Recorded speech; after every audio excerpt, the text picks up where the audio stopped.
of sorts. For the last several years, Marvin Butts has taken it upon himself to help out those less fortunate in the neighborhoods where he's lived and worked.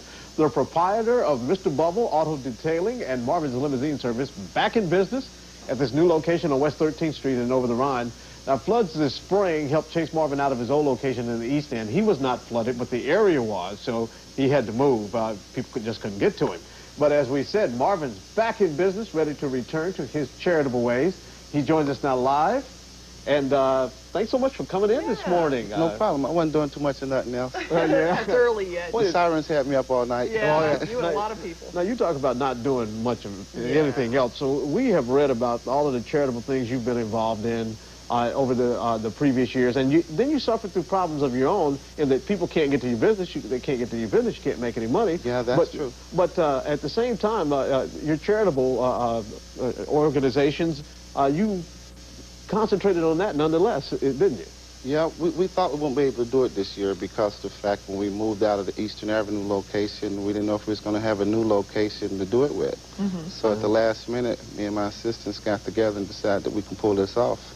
And we just actually opened up 2 weeks ago. All right. So now we got full gear going on for the fundraiser for November, for Thanksgiving. Terrific. We're going to talk more about that in a minute. But first, a little background, if you wouldn't mind. I know that Air Marvin's limousines, you know, help... If only they could fly. Yeah, if only they could.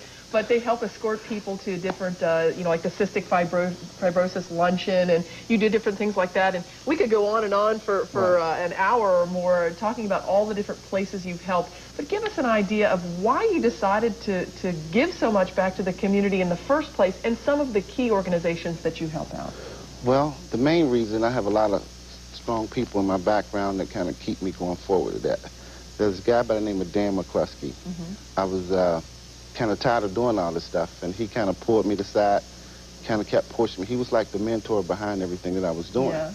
So by him being strong as he was behind me doing all these things, it was just kind of more easy to do. And coming from the background that I came back from, that was the way I was taught to always give to those who don't have.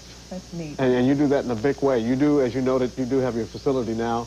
Tell us about the collection you will do in order for your Thanksgiving charitable contributions. Well, what I wanted to do, I wanted to help two people. I wanted to help my clients. I got over 300 people on my mailing list, and I want to kind of help them keep their garage cleaned out. At the same time, I want to help people eat.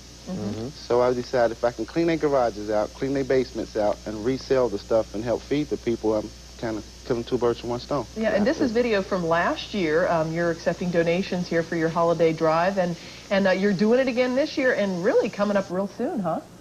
October 20th? We're going to start October 20th. The actual garage sale is the first weekend in November. Okay. Which is, if I'm not mistaken, it's the 7th and 8th. Okay. And if people are interested in giving and donating, we have some information for them. Of course, they can come down to Mr. Bubbles, right? Anytime they want. Okay, yeah, terrific. And that's on 13th and over the Rhine. And there's a telephone number you can call us, 369-0065. You can help Marvin Butts with his holiday food drive and many of the other charitable types of efforts that he undertakes. And we thank him so much for coming up to join us this morning to talk about. I'm still amazed that you don't look at your own problems. You're always trying to help other people. So that was a big problem too to look at. Yeah, being out of business. Oh yeah, the floods were pretty devastating. I wish we had time to read through and people could all see how much good work you've done in the community. But it's a pleasure to see you. Thanks for having me. Thanks a lot. And Marvin came to our attention through our 12 Who Care program. Each month, WKRC honors one of our area's unsung heroes. And we're looking for people who make a difference.